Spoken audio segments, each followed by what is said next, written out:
Apa kabar semuanya? Ini baru pertama kali saya menyampaikan firman Tuhan di tempat ini. Terima kasih untuk Gembala Sidang Bapak Pendeta Herman dan kemudian seluruh pekerja yang terlibat di dalamnya, dan kesempatan pagi ini saya akan menyampaikan dalam sesi yang berbeda-beda, yaitu sesi pertama dan sesi yang kedua. Saya mau berbicara tentang arti kehendak Tuhan itu apa. Itu penting sekali. Karena kalau bicara tentang kehendak Tuhan, tidak semua yang baik menurut kita itu baik buat Tuhan. Itu penting dulu. Dasarnya itu dulu. Yang kedua, bukan sesuatu yang buruk bagi kita, itu buruk bagi Tuhan. Kalau peristiwa itu, maka kita boleh mengertinya begini. Tidak ada kesalahan yang terjadi dalam hidup kita tanpa kontrolnya Tuhan. Ini penting nih. Tadi di doa saya apa? Kita ini bukan pribadi yang sempurna. Siapapun kita kalau dicek hari ini selesai kita. Kalau Tuhan bilang begini ya, yuk setiap kita buat dosa, tinggi kita turun 1 senti, udah habis nih kita nih. Tapi lihat deh, kita jatuh dalam dosa, Tuhan pelihara kita hari ini. Dosa itu gak kenal kecil besar tuh. Pikiran salah aja udah berdosa tuh. Tapi Tuhan sampai hari ini tetap curahkan berkah buat kita ya. Lihat baik-baik ya. Antara orang dalam rencana Tuhan sama orang di luar dari rencana Tuhan. Beda taste-nya. Kalau sudah dalam rencana Tuhan, kita fall yes, tapi kita diangkat lagi oleh Tuhan. Kalau bukan rencana Tuhan, kalau dia jatuh terus mati dia selesai. Jadi kita memahaminya sampai situ dulu baru kita pahami. Oh ya, nama saya dulu saya kenalin. Saya lupa lagi. Nama saya Petra Vanggidai. Saya sudah berkeluarga. Anak 2 cewek. Istri Yola, 2 anak saya Kalista dan Shalom. Saya full time melayani Tuhan, istri saya full time melayani Tuhan. Kami fokus di pelayanan misi. Dan saya bersyukur hari ini saya ada di tempat ini. Oke, saya mau to the point aja ya. Oke, kalau bicara tentang kehendak Tuhan, maka pertanyaan itu bagi kita semua. Gereja ini hadir di tempat ini kehendak Tuhan atau tidak? Yes. Bisa ya, bisa tidak. Kacau nih, baru diundang udah begini khotbahnya. Kita datang ke gereja hari ini kehendak Tuhan atau tidak? Bisa ya, bisa tidak ya? Saya khotbah hari ini kehendak Tuhan atau tidak? Iya, udah pintar ya Bu. Udah paham nih. Sekarang saya tanya, istri kita, suami kita kehendak Tuhan atau tidak? Hah? Bisa ya, bisa tidak? Boleh gak kita sakit minta disembuhkan? Boleh. Ada batasan tertentu gak boleh lagi. Boleh gak kalau kita sulit dalam keuangan minta diberkati Tuhan? Boleh. Tapi saat tertentu gak boleh lagi. Ini ngertinya nih beda nih paradigma nih. Jadi selama ini kita selalu fokusnya begini. Apa yang ada dalam pikiran kita harus diterjemahkannya begitu. Gak boleh begitu. Harusnya mengertinya firman ngomong apa mengubah pikiran kita supaya kita itu yang kita sampaikan. Jadi kita tidak lagi fokus kepada man oriented, kepada pribadi kita. Tetapi fokusnya kepada Kristus sebagai sentral dalam hidup kita. Amin gak? Banyak orang bilang ini buat Tuhan, buat Tuhan. Benar gak sih buat Tuhan? Pertanyaan saya dari situ sih sebenarnya. Nah baru kita mengerti nih. Kenapa bisa begitu? Pak, istri saya dari Tuhan Pak. Oh iya benar. Itu banyak kok pasangan hidup yang diberkati di gereja. Yes. Dikehendaki Tuhan. Diizinkan. Dikehendaki atas pengetahuan Tuhan. Dikehendaki, tunggu dulu aturan mainnya. Karena banyak orang yang diberkati di gereja cerai. Sudah pasti bukan kehendak Tuhan. Kenapa kehendak Tuhan bisa cerai? Tapi diberkati di gereja. It's wrong. Ada sih masalah dalam rumah tangga. Tapi ujungnya selalu ada jalan keluar. Itu kehendak Tuhan. Masa kehendak Tuhan saling menyakiti sih sampai hari ini? Sudah pasti bukan kehendak Tuhan. Abraham sama Sarah kehendak Tuhan. Sama Hagar sudah pasti bukan kehendak Tuhan. Yakub sama Rahel kehendak Tuhan. Sama Lea sudah pasti bukan kehendak Tuhan. Orang dia ngejarnya Rahel, dapatnya Lea, bonus. Jadi jangan kita pikir apa itu Alkitab dibeberkan sedemikian rupa supaya kita neropongnya benar. Masalahnya adalah Alkitab itu diterjemahkan suka-sukanya kita. Ini masalah. Simpson, nah kan jatuh nggak sama Delila? Jatuh kan? Kelihatannya apa? Bego banget tuh Simpson. Kenapa? 3 kali diuji, dijebak terus dia nggak. Itu orang kalau dia jatuh cinta bego. Tapi di akhir hidupnya apa? Dia minta kekuatan dari Tuhan loh. Aku mohon Tuhan, berikan aku kekuatan Tuhan. Jadi tiang itu dipegang dua, sampai rubuh seluruhnya mati. Kalimatnya bilang apa? Orang yang mati itu lebih banyak daripada waktu dia hidup. Waktu dia hidup dia bunuh, 20 tahun dia jadi hakim di Israel. Filistin gak ada apa-apanya, Filistin paling takut sama Israel gara-gara Simpson nih. Tapi waktu dia mati itu, mati sama-sama dengan orang Filistin. Dan hebatnya, matinya itu berkali-kali lipat. Orang yang mati waktu dia mati. Karena kenapa? Waktu dia hidup tidak sebanyak itu yang dibunuh. Waduh, kalau ngerti firman Tuhan jauh banget nih. Tapi saya kan khotbahnya sebentar. Jadi kita baca Alkitab. Mazmur 37 ayat 23. Mazmur 37 ayat 23 kita akan baca firman Tuhan ini. Menjadi poin bagi kita untuk kita mengerti firman Tuhan itu benar. Ya, Mazmur 37 ayat 23. Sudah dapat? Yuk kita baca. 1, 2, 3, ya. Tuhan menetapkan langkah-langkah orang yang hidupnya, stop. Yang hidupnya apa? Yuk nyanyi yuk. 1, 2, 3, ya. Oh, tunggu, harus dihitung. Kurang kompak. 1, 2, 3, ya. Tuhan menetapkan.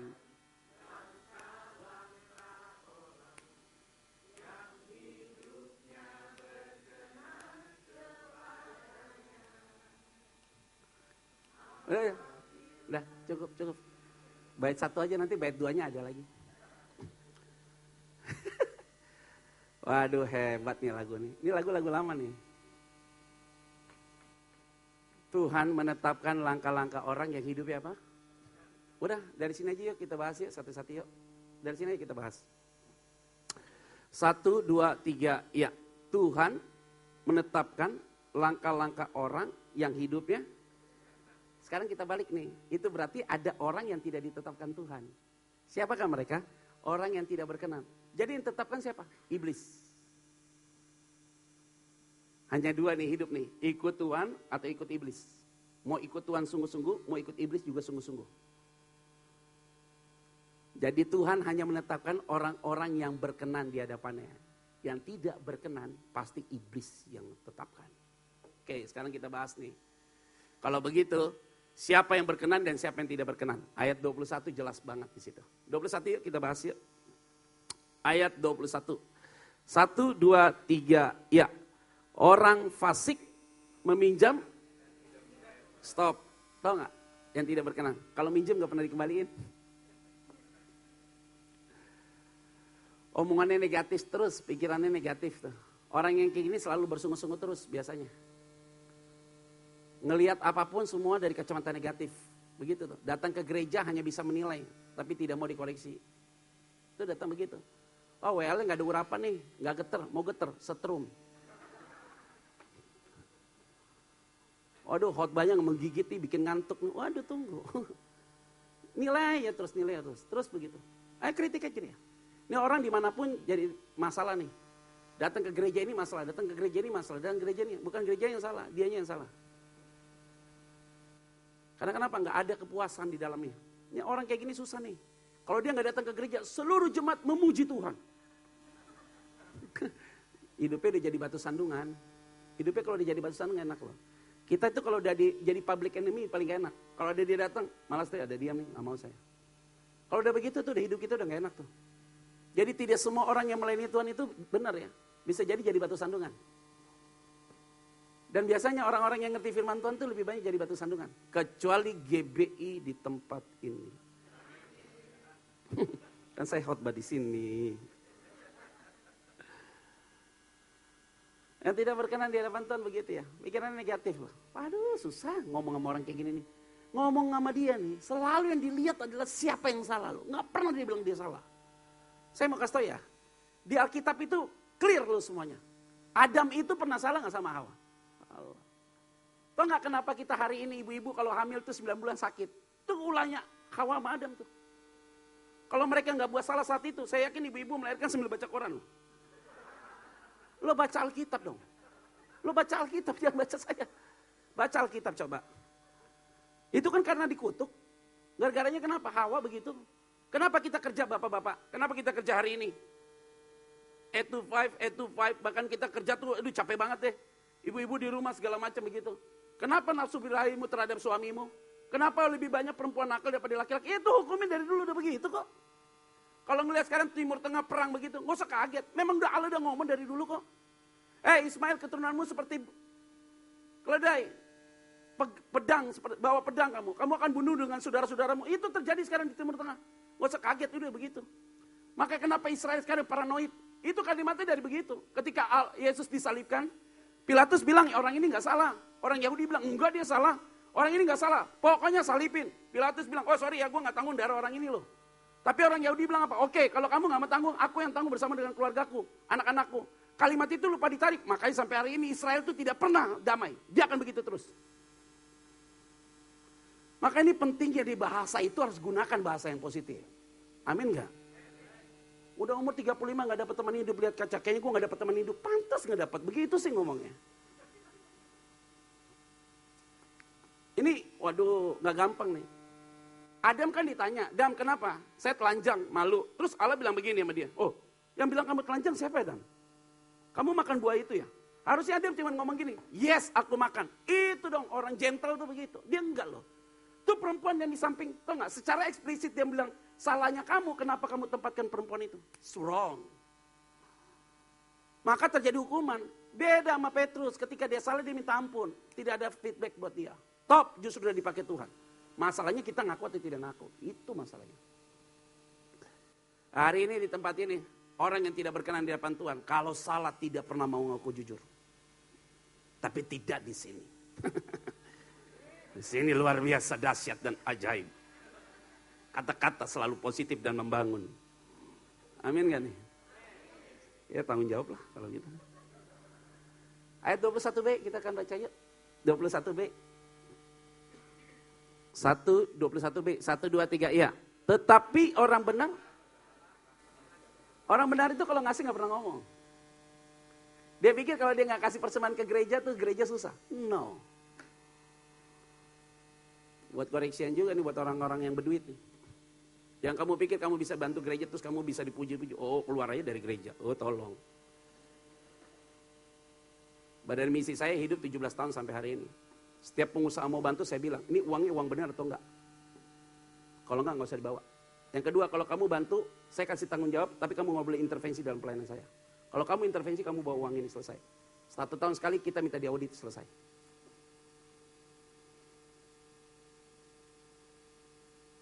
Enggak semua orang kaya mau kasih bantuan sama kita terima. Saya nggak bilang susah, tapi dicukupkan oleh Tuhan. Tapi juga nggak boleh ngemis. Tapi kalau dikasih, ambil dengan segenap hati. Tapi tanya dulu uangnya apa. Kalau money laundry saya nggak mau. Kalau uang hasil korupsi kamu bawa pulang lah. Kamu kasih racun buat saya. Saya lihat nih usahanya tukang tipu orang, nggak usah lah. Itu buang kayak dilempar uang receh aja begitu, nggak ada nilainya sama sekali. Jadi Tuhan cukupkan kita dengan cara yang ajaib. Waduh, kalau memberi nggak usah ngomong. 1, yang kedua pikirannya pasti positif. Kehadirannya di gereja membuat suasana jadi beda. Kalau dia nggak datang ke gereja, semua orang rindu sama dia. Perkataan-perkataannya selalu membangun orang lain, menghibur orang lain. Setiap ada masalah, sudah dibilangnya Tuhan pasti tolong kita. Tuh. Ada pergumulan, dia tidak mungkin tinggalkan Tuhan. Saya yakin yang kedua itu sudah pasti jemaat di tempat ini. Pokoknya hari ini yang asik-asik lah di sini. Gampang ya, baru kita jawab nih satu-satu ya. Kita jawab satu-satu. Udah dapat nih 21 identifikasi masalah, baru kita masuk. Ayat 23, sekali lagi kita baca. 23. 1, 2, 3, ya. Tuhan menetapkan langkah-langkah orang yang hidupnya. Sekarang saya tanya tadi, jemaat Tuhan datang ke sini bisa kehendak Tuhan atau tidak? Bisa ya, bisa tidak. Kalau datang ke gereja, hanya ngisi absen sebagai orang Kristen saja, sudah pasti bukan kehendak Tuhan.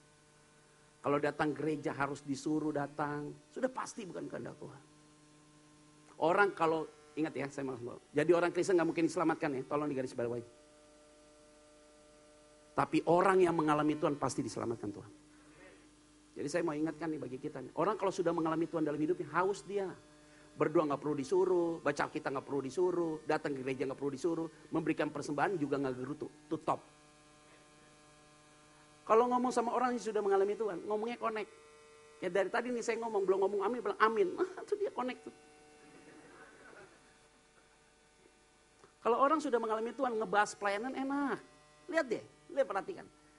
Kasih jadwal aja kamu pelayanan, udah pelayanan. Gak perlu ditanya lagi kapan latihan, gak usah, datang aja udah langsung melayani. Hatinya udah di situ sih. Kita bukan bicara passion aja. Memang hatimu udah di situ. Kalau kita sudah mengalami Tuhan, bisakah kita mencederai pengalaman kita dengan Tuhan? Nggak mungkin bisa. Karena Roh Kudus dalam hati kita itu tidak mungkin ditipu oleh apapun juga. Amin gak? Maka saya bilang, saya pelayanan di Badan Misi, jadi pimpinan di 17 tahun. Orang yang di bawah saya kerja udah 17 tahun sama saya. Saya bilang loh, ingat lo gak naik gaji, gak apa-apa Pak. Kita tetap di sini, setia banget dia. Standarnya apa? Mengalami Tuhan. Kalau nggak mengalami Tuhan, kamu nggak usah pelayanan. Keras loh. Prinsip dibangun, tapi experiential with God itu penting. Mengalami Tuhan itu harga mati. Dan tidak bisa direkayasa.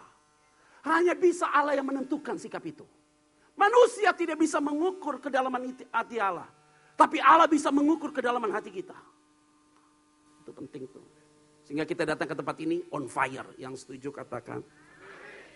Ditegur itu saya. Benar, thank you Jesus. Begitu. Ngelihat masalah positif. Dipukul, Pak, thank you. 2 kali awas lu. Buat lo. Orang yang dalam Tuhan tuh beda loh. Benar gak? Iya dong. Ayo Bu, Pak, saya mau kasih tahu. Saya lahir dari keluarga Kristen nih. Ya. 21 tahun usia saya baru saya kenal Tuhan Yesus. Karena dihajar Tuhan aja. Dulu saya pemakai narkoba, pecandu narkoba. Jualan narkoba saya. Jakarta, Singapura, Jepang, Amerika. Udah panjang lah ceritanya tuh. Hancur-hancuran saya. Saya dipanggil Tuhan. Nah saya dari bajingan dulu baru jadi pendeta. Bersyukur saya. Daripada pendeta jadi bajingan, pilih mana? Nggak, saya ngomong duluan aja. Jadi saya udah lewat proses-proses itu, ya udah saya nikmati. Ya jadi begini aja, udah nothing tulus, saya nggak mau pusing juga, saya nggak mau pusing. Pokoknya sampaikan aja firman Tuhan dengan jujur. Pokoknya protes tuh firman, selesai. Maka saya mau baca firman Tuhan, tracknya di situ aja. Nggak mau lari-lari saya. Nggak mau multitafsir. Nggak boleh pakai analogi, teologi, nggak bisa. Belajar firman Tuhan, bicara begitu. Di jamaah Tuhan, setelah di jamaah Tuhan saya pulih. Saya ambil sekolah teologi 7 tahun setengah. S1 5 tahun, S2 2 tahun setengah. Capek itu. Sekarang saya lagi ambil untuk program doktoral. Theological, langsung biblical theological. Nggak gampang loh. Emang gampang khotbah? Nggak gampang. Baca Alkitab nggak gampang. Makin tahu Alkitab makin takut nyampaikan firman Tuhan. Tapi orang yang nggak tahu Alkitab pasti berani firman Tuhan. Pede banget ya, saudara. Saya lihat sesuatu, lihat apa Pak? Nggak gampang loh, nggak gampang loh. Di akhir zaman ini yang dibutuhkan apa? Bukan apa kata pendeta, tapi apa kata Alkitab, itu yang penting. Karena tidak semua pendeta ngomongnya benar, kecuali di tempat ini.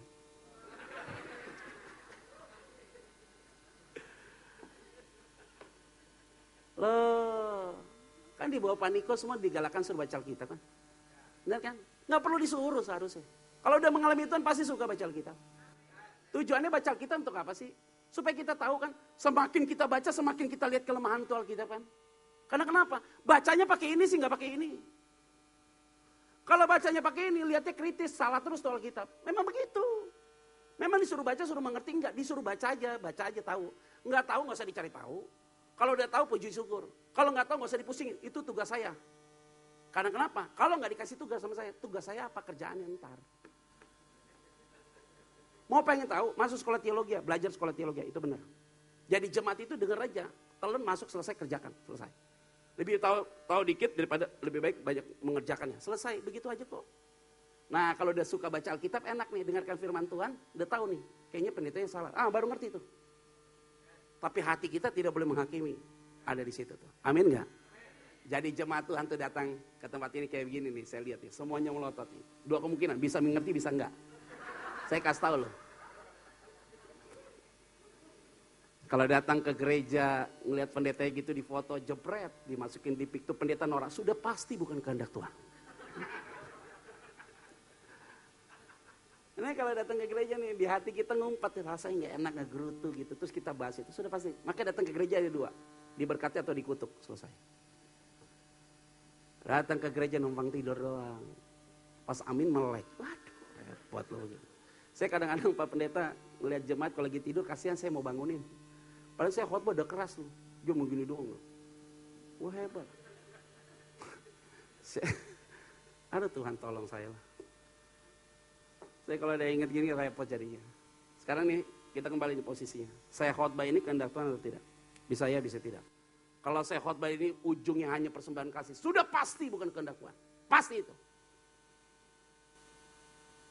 Saudara kasih nggak kasih saya nggak pusing. Saya pernah orang selesai saya khotbah, dia lupa kasih saya persembahan kasih, saya nggak Uber juga tuh. Pulang-pulang aja selesai. Sampai di Uber saya, udah nggak apa-apa, santai aja.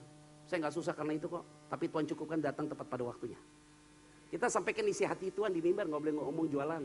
Tapi turun dari mimbar pasti berkat cari orang benar. Yang dicari itu ya jemaat di tempat ini.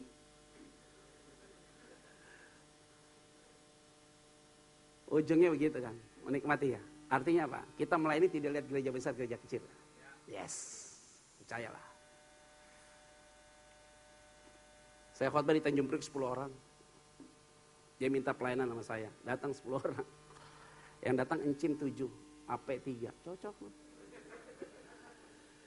Rampur redup, semua redup. Aduh, hidup segan mati pun gak mau. Masuk ke dalam gereja itu, masuk gang. Kalau ada mobil dari sana kita mundur lagi. Saya lihat gak ada lagi, saya masuk lagi. Masuk mundur. Ini kapan khotbahnya nih? Nyampe gak nyampe juga loh. Nyampe dalam khotbah. Gembala sidangnya udah tua. Waduh kasihan banget Tuhan. Anak muda. Saya tahu nomor telepon lu dari anak gue. Oh iya Pak. Siap. Khotbah saya. Saya khotbah apa nih? WL-nya anaknya. Singer 2, pemain keyboard 1.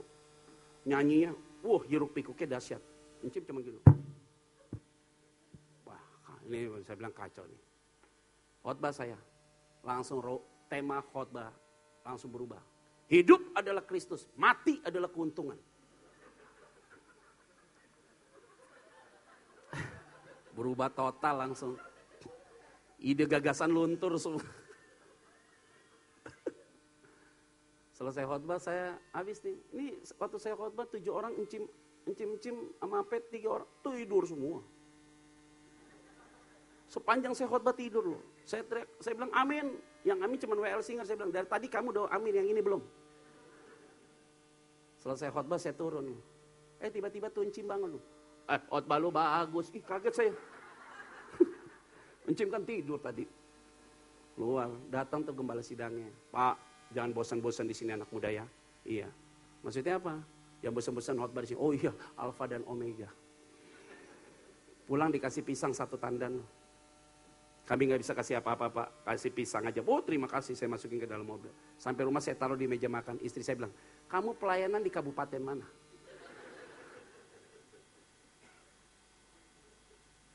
Nggak gampang ya. Saya ini orang misi yang tidak terikat dengan sebuah sistem. Kadang-kadang cara Tuhan memberkati kita juga dengan cara yang luar biasa. Tuhan selalu memberkati kita di luar dari sistem pikiran kita loh. Akhirnya dapat password dalam pelayanan saya Pak, jangan takut susah, itu penting. Hari ini melayani hanya menyampaikan isi hati Tuhan. Artinya apa? Pelayanan gak jadi beban. Jalan aja, ngobrol aja kita. Relax saja, santai aja, melayani dengan apa adanya. Orang Tuhan yang dipuji kok selesai. Seorang worship leader sebagai worshiper. Saudara bukan sebagai penonton, sebagai worshiper juga. Yang jadi penonton hanya Tuhan yang menonton kita. Yang setuju katakan. Berikan tepuk tangan nih buat Tuhan Yesus. Kalau begitu, suami kita, istri kita kehendak Tuhan. Yes. Karena setiap masalah selalu ada jalan keluar. Sudah pasti kehendak Tuhan. Kalau kita sakit hari ini, 10 tahun gak sembuh-sembuh, stop untuk berdoa minta sembuh. Jadi berdoanya apa? Tuhan, ajar aku mengerti kenapa penyakit ini terjadi dalam diriku. Kalaupun penyakit ini gak disembuhkan Tuhan, aku mau Tuhan, ajar aku untuk semakin mencintai Engkau. Lewat penyakit ini aku semakin bertumbuh dalam Tuhan. Lewat penyakit ini aku bisa menjadi saksi buat banyak orang. Saya mau sampaikan, itu adalah doa yang berkenan di hadapan Tuhan. Kalau engkau susah, jangan ajar aku Tuhan untuk meninggalkan kasih setiamu karena masalah perut ini Tuhan. Tapi aku yakin pasti Tuhan akan tolong saya. Kalau belum punya teman hidup, jangan ngomel lagi sama Tuhan. Kalau Tuhan gak kasih gak apa-apa. Tapi tega banget sih. Kayak nggak ada stok lain gitu. Saya kadang-kadang ngeliat anak-anak muda kasihan loh. Kenalan sama calon istrinya, suaminya tuh dari sosmed. Sosial media, Facebook, segala macam. Itu ada kejadian nikah tuh. Selesai nikah ditinggalkan sama suami. Nggak usah lah, santai-santai aja. Nggak nikah punya masalah. Nikah ada masalah. Nikah nggak punya anak ada masalah. Nikah ada anak tambah masalah. Jadi kapan nggak ada masalah? Nanti setelah ditutup peti, selesai habis masalah tuntas. Habis tuh begitu doang. Jangan berpikir menikah itu oke. Ekspektasinya bisa beda. Welcome to the jungle. Selamat deh. Si pacaran sih on fire, udah nikah, nggak ada getaran. Dulu waktu pacaran mau buang angin aja jauh-jauh. Setelah nikah ceprot di mana-mana.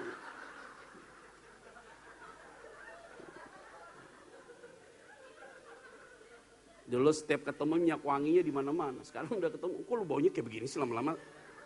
Pakai daster itu terus sampai sobek, bingung loh sampai begitu. Aneh memang. Ya hidup emang begitu, mau diapain. Akhirnya kita mengerti ya, nggak bisa paksa Tuhan lagi. Biarkan Tuhan yang mengalir dalam hidup saudara dan saya. Yang setuju katakan. 24. 1, 2, 3. Ya. Apabila ia jatuh, tidaklah sebab Tuhan. Nah ini baru nyanyi nih ayat kedua. 1, 2, dan 3. Apabila ia jatuh, tak sampai tergeletak. Sebab Tuhan menopang tangannya.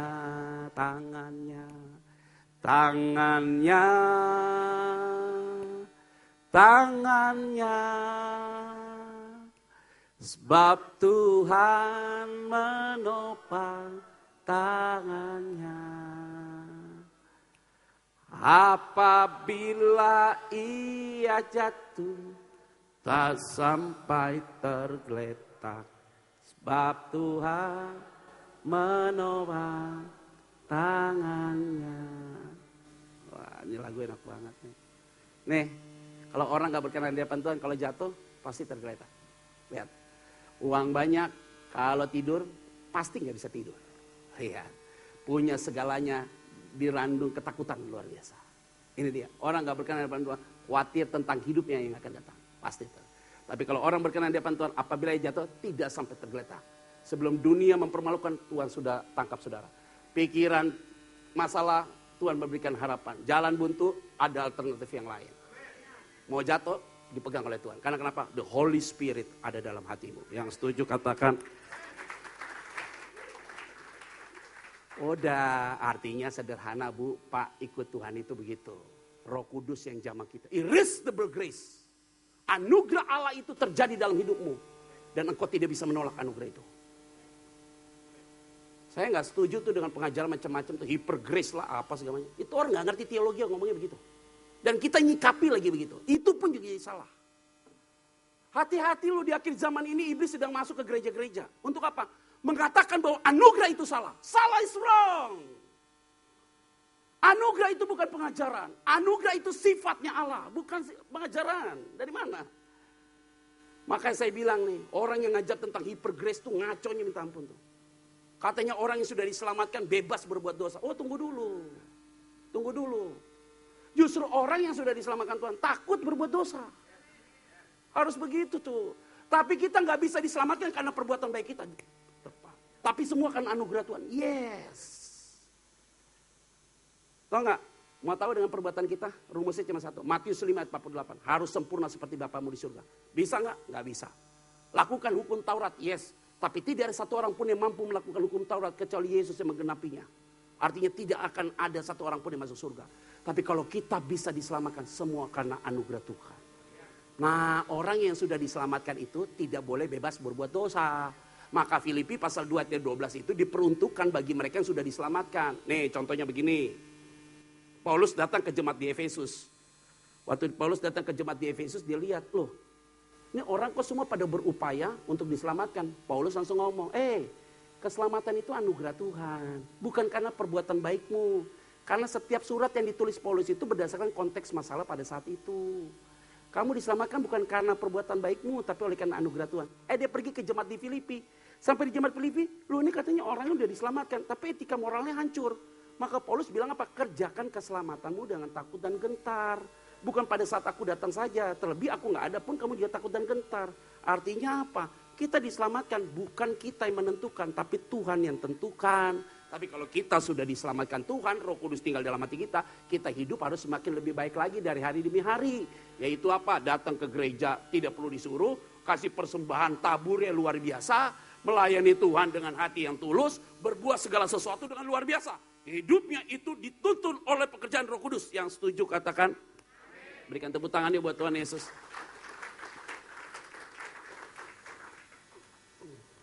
Saya berdebat tuh Pak Pendeta sama orang yang hyper grace. Waduh, mereka bilang begitu. Saya bilang kaget juga loh. Ada orang yang begitu. Oh, jadi kalau seandainya saya living together sama pacar kamu pacar kamu living together sama kamu diselamatkan tetap aja bebas gitu. Oh, boleh. Wah, kacau banget begitu. Orang kalau sudah diselamatkan oleh Tuhan tuh takut kita buat dosa loh. Amin ya. Ini Roh Kudus kontrol kita nih. Mau berpikir negatif aja langsung balik loh. Kita ada kemungkinan injek sesuatu yang langsung balik lagi loh. Dulu kita hidup, sekarang kemungkinan jatuh iya. Tapi selalu diingatkan oleh Roh Kudus, ingatkan kita. Ketika kita memutuskan sesuatu yang salah, Roh Kudus ingatkan kita. Diberikan kepekaan oleh Tuhan di dalam hati kita. Dan Roh Kudus itu tuntun kita setiap saat dan setiap waktu. Nah, ketika kita mencoba berpikir negatif aja, jadi salah. Kalau kita khotbah aja, tiba-tiba menyimpang aja, Roh Kudus langsung ingatkan dalam hati kita di mimbar. Ini kayaknya ada yang salah nih, harus balik, revisi ulang khotbahmu. Supaya bisa atau dengan sedemikian rupa. Itu berarti Roh Kudus lah yang mampu melakukan itu semua. Yang setuju katakan. Saya setuju dengan statement Pak Niko. Itu tegas. Tidak ada hyper grace. Tapi orang yang sudah diselamatkan Tuhan, dia akan berlomba-lomba untuk melakukan yang luar biasa di hadapan Tuhan. Dan ingat baik-baik, hanya Tuhan yang menaruh Roh Kudus dalam saudara. Yang setuju katakan. Berikan tepuk tangan buat Tuhan Yesus. Kita bersyukur ya, ada Roh Kudus dalam hati kita ya. Bapak Ibu Saudara, bawa anak-anak kita itu untuk kenal Tuhan Yesus dari hari ini deh. Saya mau sampaikan, saya gak pernah ikut remaja pemuda, ibadah remaja pemuda, tapi sekolah minggu mama saya selalu bawa saya ke situ. Firman yang saya dengar waktu sekolah minggu, itu berbicara di usia 21 tahun. Ketika saya mau mati, terus firman itu bicara dalam hidup saya. Artinya apa? Firman model apapun juga didengar oleh kita, dia tertanam dalam hati kita. Dan ketika tertanam, firman itu biasanya enggak hari itu bicara buat kita. Bisa hari itu, atau bisa nanti 1 tahun kemudian, 2 tahun kemudian, tapi firman Tuhan itu tidak mungkin kembali sia-sia. Tapi firman itu akan berbicara sesuai dengan konteks masalah di mana kita mengalami masalah itu. Roh Kudus ingatkan kita. Yang setuju katakan. Hari ini kita dengarkan firman Tuhan tidak mungkin sia-sia. Ayat berikutnya, 25. Yuk kita baca yuk. 1, 2, 3, ya.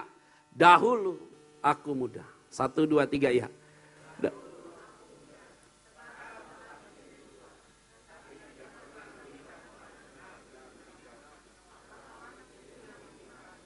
Sekali lagi kita baca. 1, 2, 3, ya. Dahulu aku muda, sekarang telah menjadi tua. Tetapi tidak pernah kau lihat orang benar atau anak cucunya. Yang setuju katakan, waduh, orang benar tidak mungkin tinggalkan Tuhan. Anak cucu kita tidak mungkin minta-minta roti. Yang setuju katakan, amin. Ingat, namanya berkat Tuhan itu sudah tahu alamat rumahnya jelas. Ke rumah Bapak Ibu Saudara dan ke rumah saya. Maksud itu doang diberkati, saya enggak. Nggak gampang loh, berkat Tuhan tuh ajaib ya. Tuhan perhatikan hidup kita luar biasa ya. Oma saya baru ulang tahun yang ke-100 tahun Pak Pendeta. Punya cucu 68, cece-nya 79. Saya cucu, anak saya 2, cece-nya dia. Nah dia punya cicit lagi, 2. Artinya anak saya punya anak, dia 2. Hebat. Saya yang khotbah waktu itu. Baru-baru ini 11 Mei ulang tahun. Dia umur 100 tahun, lahir tahun 1915 sampai tahun 2015. Dari zaman Belanda sampai Jokowi masih hidup. Hebat ya. Saya bangga loh punya oma itu. Waktu ulang tahun dia 100 tahun, jalan nggak perlu dituntun, tegak. Jalannya tegak nih. Giginya masih utuh, mata masih tajam, nggak pakai kacamata. Hebat. Makan daging babi masih bisa. Makanan nggak dipilih-pilih. Tangan kiri, tangan kanan berfungsi. Kalau buat nulis, pegang pisau segala macam yang tidak baik pakai tangan kiri. Tangan kanan itu yang benar-benar semua. Kiri kanan berfungsi dia. Pernah keluar ditabrak motor, tergeser, maksudnya kedorong sama motor, di usia 94 tahun, ditabrak motor, orang teriak, oma mati, dia berdiri lagi. Ini oma nyentrik banget memang. 15 jahitan di sini nggak perlu pakai dibius, langsung minta dijahit aja begitu. Masih kuat, tegar, dahsyat. 100 tahun saya khotbah di usia 40 tahun. Sekarang saya 40, tapi kata orang 25 tahun. Mulai aneh nih kayaknya. Jadi saya bilang sama oma silakan oma, kasih kata sambutan. Dia berdiri, nggak ada yang tuntun, dia datang ke mimbar. Dia bilang gini, kalian bukan orang bodoh semua, kalian orang pintar. Siapa di sini jadi bupati coba berdiri? Siapa yang jadi wali kota coba berdiri? Anggota DPR coba berdiri sini. DPRD coba berdiri. Oh udah, kalian bukan orang bodoh, orang pintar semua. Ini anak cucu semua kumpul. Siapa di sini yang jadi pendeta coba berdiri? 19 orang berdiri. Saya bilang banyak juga oma pendeta. Oh bagus. Saya tanya, dia ngomong apa? Kalimat dia tegas loh. Dia bilang begini. Saya tidak kasih rumus yang lain, tapi ikuti cara hidup saya. Udah kayak Paulus dia ngomong. Tapi kalimat dia tegas. Rumusnya yang dua. Yang pertama takut Tuhan. Yang kedua, jangan simpan sakit hati benci kepada siapapun. Hidup rukun, tidak ada omongan-omongan yang saling menyakiti. Selesai. Selesai dia ngomong, dia gak closing. Dia main duduk aja. Saya bilang, oma kenapa duduk? Saya ulang tahun, bukan kamu. Wih bener juga ya. Ini depan banyak nih orang. Terus saya tanya, oma, kira-kira oma mau dipanggil Tuhan sampai usia berapa? Terus dia bilang 200 tahun. Waktu dia bilang 200 tahun, pikiran saya 40 tahun. Tambah 100 kan 140. Yang kuburin dia siapa sekarang masalahnya? Jangan-jangan dia ke kuburan dia gali sendiri lagi. Saya sih kasih pesannya sederhana sih. Pantas saja saya bangga hari ini saya bisa berdiri di sini. Karena saya dimulai dari oma saya takut Tuhan, orang tua saya takut Tuhan, jadinya saya begini. Saya dapat istri yang takut Tuhan, anak saya pasti takut Tuhan. Dapat nanti mantu yang takut Tuhan. Karena cucunya pasti takut Tuhan. Generasi berikut takut Tuhan. Generasi dimulai dari tempat ini. Siapapun orang tua yang hadir di tempat ini, tutup mata aja, anakmu pasti diberkati Tuhan. Berikan tepuk tangan nih buat Tuhan Yesus. Pohon yang baik itu gak mungkin menghasilkan buah yang tidak baik. Pasti menghasilkan buah yang baik. Pak, tapi sekarang nakal, nanti juga baik. Ujungnya begitu kok. Coba lihat, baca di Alkitab. Daud tuh keturunannya, waduh brengsek semua. Benar, tapi ujungnya jadi orang baik semua. Salomo itu istri sama gundiknya berapa? 1000. Tapi di akhir hidupnya dia bilang, segala sesuatu semuanya sia-sia. Tanpa takut akan Tuhan. Setelah 1000-nya sudah dicicipi. Loh di hari tua dia tulis kitab pengkhotbah. Waktu dia tulis Amsal tuh hebat banget. Lagi dia benar-benar Sofia. Hikmatnya luar biasa. Wisdomnya dahsyat. Sampai Salomo bilang apa? Umur panjang di tangan kanan. Tangan kiri kekayaan kehormatan. Dia ngomong itu bukan tujuan dari sebuah hidup. Bukan destiny-nya di situ. Tapi dia bilang kamu mau umur panjang.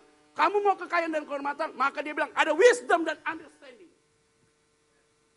Hikmat tanpa pengertian, engkau berjalan tanpa kaki. Tapi pengertian tanpa hikmat, engkau berjalan tanpa kepala. Tapi kalau hikmat dan pengertian berjalan secara simultan, engkau berjalan secara utuh, maka sama dengan kebijaksanaan. Itulah hari ini kita begitu. Makanya Salomo, makanya dia lihat dong, Kidung Agung tulisannya Salomo hebat-hebat kan. Cinta kuat seperti maut, karena dia punya pengalaman 1000.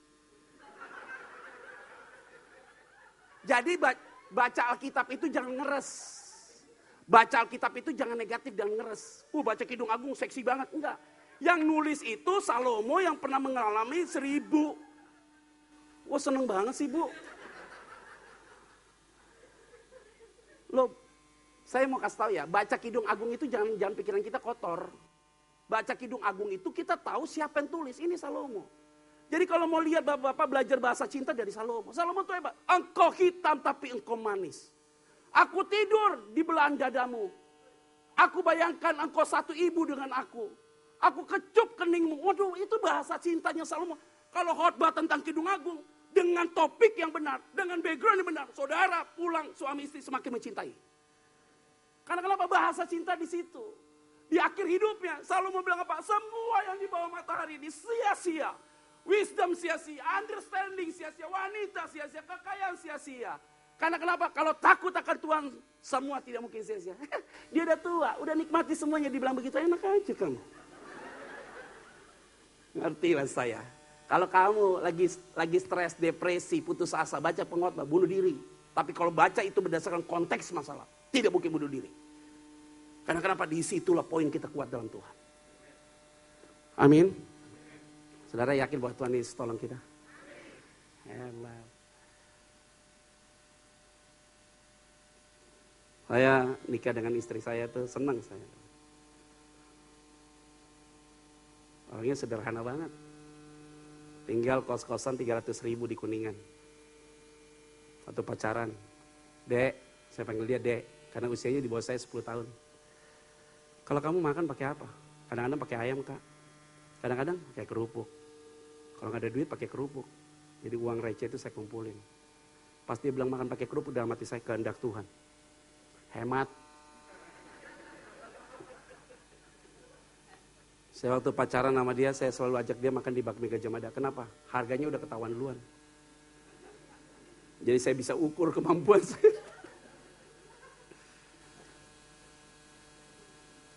Selama saya menikah sampai punya anak 2 hari ini, sudah banyak berkat yang kami tolak. Ada orang mau kasih mobil sama kita 2M. Tapi saya harus gagalkan cancel pelayanan untuk terima pelayanan dia. Seorang pengusaha minyak. Rumahnya daerah Menteng. Saya suruh khotbah di rumah dia. Saya bilang gak maaf Bu, saya udah terima pelayanan Bu. Bapak cancel aja Pak pelayanan di tempat kami. Waduh, gak bisa Bu. Pendeta-pendeta mau loh Pak. Hebat tuh pendeta. Sekretarisnya datang ke kantor saya. Ibu udah beli mobil Pak, yang terbaru. Harganya sekian M. Wah, ngeledek dia. Hati saya getar. Selesai khotbah Bapak dikasih cek 50 juta. Makin getar saya. Mau gak Pak cancel pelayan Bapak? Tunggu, saya ke toilet dulu. Ngapain saya telepon istri saya? Mah, itu ibu paksa mah. Kita mau dikasih mobil harga sekian M mah. Terus uang 50 juta. Terus istri saya bilang apa? Masih ingat gak renungan tadi pagi? Ibrani 13 ayat 5. Jangan engkau menjadi hamba uang. Cukupkanlah dirimu dengan apa yang ada. Waduh, untung dapat istri yang rohani. Coba kalau istri yang rohani, ambil Pak jawaban doa. Loh iyalah. Dia sebut nama pendeta yang berani ngambil tuh mobil itu. Waduh, saya kaget juga loh. Saya gak perlu sebut, gak etis, mimbar bukan tempat untuk bicara begitu. Santai saya bilang. Udah, saya keluar, saya bilang sama tuh sekretaris. Bu, sorry ya Bu. Cukup Bu. Makasih Bu. Cari ya pendeta yang lain. Bener nih Pak, iya. Saya mau pulang ya Bu, iya. Dia anterin saya ke parkiran mobil saya. Lihat mobil saya bilang, nggak mau diganti Pak. Wah ini ngeledek nih orang. Saya cerita sama teman saya, hamba Tuhan, dia bilang gini, Pak tenang, lu tolak mobil itu, Tuhan akan kasih lebih dari. Pikiranmu gambling. Pikiranmu tuh judi. Tuhan kita nggak begitu. Saya tolak tuh yang 2M, saya hari ini pakai mobil nggak 2M tuh. Nggak lebih dari 2M. Karena pikiran kita jangan licik begitu loh. Tapi hari ini bersyukur loh Tuhan itu baik. Hebat. Tuhan itu pelihara hidup kita sampai hari ini dahsyat. Kejadian ini tahun 2014 kemarin Desember. Tanggal 26, 15 Desember harusnya saya khotbah tempat dia, saya nggak jadi. Saya khotbah di Angker Bir. Karena memang saya diundang di situ duluan. Saya pulang dari Angker Bir, dikasih PK-nya, bir 1 kerat. 1 dos. Ini apaan nih? Kenapa? Barangnya bagus Pak. Saya pulang sama istri saya geleng-geleng kepala loh. Tanggal 26 saya ajak istri saya pergi keluar kota. Terus kemudian sama anak-anak kita tidur 3 malam. Dan kemudian malam pertama kita renungan firman Tuhan. Tuhan kasih firman Tuhan apa? Janganlah engkau bercacat celah bernoda di akhir zaman ini. Saya klik dengan peristiwa saya belasan tanggal 15 Desember kemarin. Saya bilang sama istri saya, Ma kalau kita tolak pelayanan itu, kita cancel. Pengusaha itu bilang apa? Baru gue kasih duit 2M aja, lu bisa cancel pelayanan. Setiap saya khotbah dibilang, lu jangan denger tuh pendeta ngomongnya apa. Hancur kita. Karena dia berani ngomong pendeta kepada saya. Itu berarti saya akan diomongin kepada pendeta yang is wrong. Tuhan kasih saya wisdom dan understanding. Butuh cari teman hidup yang takut Tuhan. Selesai. Tapi tahun 2015 Tuhan percayakan saya pelayanan sampai hari ini. Itu mengalahkan segala sesuatu. Baca firman Tuhan, Tuhan kasih saya wisdom di dalamnya. Ada anointing. Ada apokaliptik di dalamnya. Ada nilai yang tersembunyi yang Tuhan singkapkan. Bagi saya itu lebih besar dari segalanya. Hari ini jangan takut berkat Tuhan. Karena pintu luar siap berkat untuk turunkan buat saudara. Yang setuju katakan. Ini udah sampai di mana ceritanya? 26 yuk, terakhir yuk. Habis waktunya. 1, 2, 3, ya. Dan memberi. Dan sekali lagi kita baca 1, 2, 3, ya. Tiap hari ia menaruh belas kasihan dan memberi. Stop. Jadi kalau kita hidup hari ini bukan karena anugerah Tuhan ya. Anugerah Tuhan hanya pengampunan untuk keselamatan. Tapi kalau kita hidup hari ini karena apa? Tuhan berbelas kasihan untuk membuat kita hidup hari ini. Kalau berkat yang kita terima, semua itu karena belas kasihan Tuhan. Jadi kita melayani karena anugerah Tuhan. Bukan karena Tuhan bermurah hati mempercayakan pelayanan itu buat saudara. Masih banyak orang lain, tapi dia bermurah hati aja buat kita. Artinya kita special election. Yang setuju katakan, berikan tepuk tangan buat Tuhan Yesus. Waduh, hebat ya. Dahsyat loh. Jadi kita hidup oleh karena apa? Belas kasihan Tuhan. Baca sekali lagi yuk. 1, 2, 3. Ya. Tiap hari ia menaruh belas kasihan. Dan memberi. Stop. Memberi apa? Istri dipinjemin. Suami dipinjamkan. Yang punya bukan kita loh. Nanti dia akan ambil kok. Anak dipinjamkan. Harta benda dipinjamkan. Orang kaya mati. Nggak bawa apa-apa. Orang miskin mati. Mau bawa apa?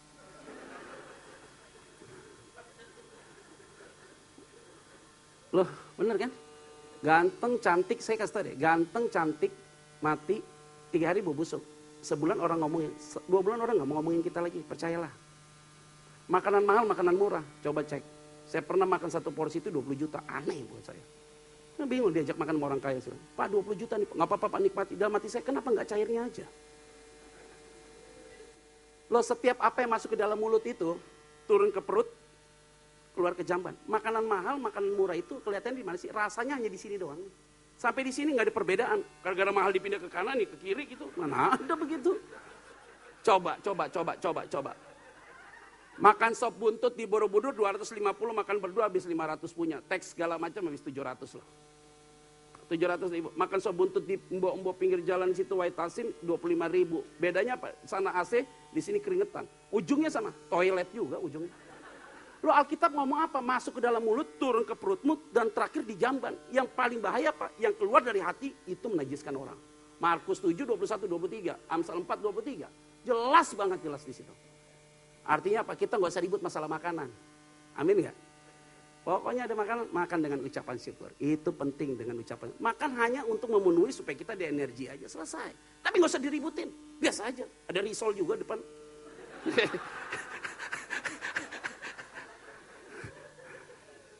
Nikmatilah.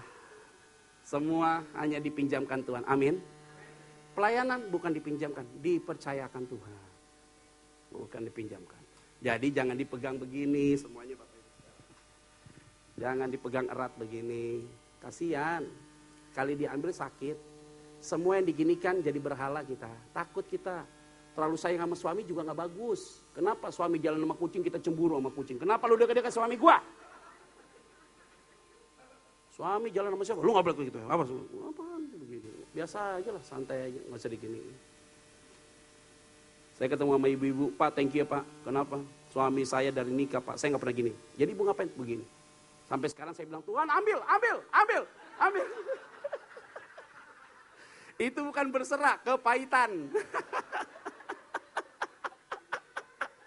Ambil aja Tuhan, ambil. Yang kayak gini, ambil. Dia lagi tidur, gendut lagi, angkat. Suaminya dengar dia kutuk gua loh. Besok tidur, yang kayak gini juga diangkat aja Tuhan. Aduh, semuanya dipinjamkan Tuhan, kita harus menikmati dengan taraf situ. Yang setuju katakan. 26, ini terakhir beneran nih. Yuk kita baca sekali lagi. Dan anak cucumu 1, 2, 3 ya. Sekarang saya mau tanya, tadi anak cucu gak boleh minta-minta apa? Sekarang anak cucumu menjadi apa? Pertanyaannya berkatnya datangnya kapan? Baca nanti di rumah, Mazmur 127, Mazmur 128. Jelas, orang yang takut akan Tuhan, mengikut sertakan Tuhan dalam membangun rumah, maka tidak sia-sia. Pengawal kota sia-sia, tapi kalau Tuhan yang mengawal luar biasa. Maka orang benar ini kalau tidur, santai, berkat dicurahkan buat dia. Top. Apakah Tuhan hari ini buat kita kesusahan? Tidak. Tapi Tuhan ajarkan kita selalu menabur. Lebih baik memberi daripada apa? Tidak boleh minta-minta. Tapi kalau dikasih, satu roh. Oh saya kasih tau ya. Saya dapat berkat berapapun saya ambil. Mau 100.000 saya ambil. 50.000 saya ambil. Kenapa saya bilang? Kalau waktu dia memberi, saya yakin lewat doa. Dia punya niatan saja memberi, dia sudah diberkati Tuhan sekali. Dia memberi 2 kali diberkati Tuhan. Saudara take it berkat itu. Dan saudara berdoa 3 kali diberkati. Saudaranya sekali diberkati. Lebih baik memberi daripada apa? Ada orang yang menghemat luar biasa, hidupnya berkekurangan. Tapi ada orang yang menaburkan hartanya, hidupnya tidak pernah berkekurangan, tapi bahkan berkecukupan. Ingat baik-baik ya. Hemat pangkal. Di sekolah dulu diajarnya hemat pangkal. Apalagi pelit, kaya raya. Salah kan? Hukum dunia salah kan? Tapi hukum Alkitab jelas. Siapa yang menabur hartanya, tidak mungkin kekurangan. Karena orang yang menabur dengan luar biasa adalah orang yang sudah diberkati Tuhan. Tuhan Yesus memberkati kita semua. Shalom.